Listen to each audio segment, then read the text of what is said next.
దోసపిండి ఇద్దరు చిన్నారుల ప్రాణం తీసిందంటే నమ్మగలమా? కానీ ఇది నిజం.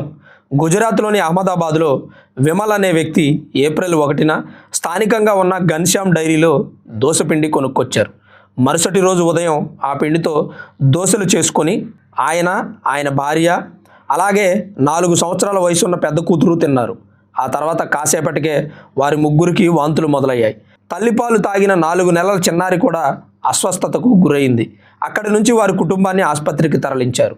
ఆసుపత్రిలో చికిత్స పొందుతూ ఏప్రిల్ 3వ తారీఖున 4 నెలల చిన్నారి, 5వ తారీఖున 4 సంవత్సరాల చిన్నారి మరణించారు.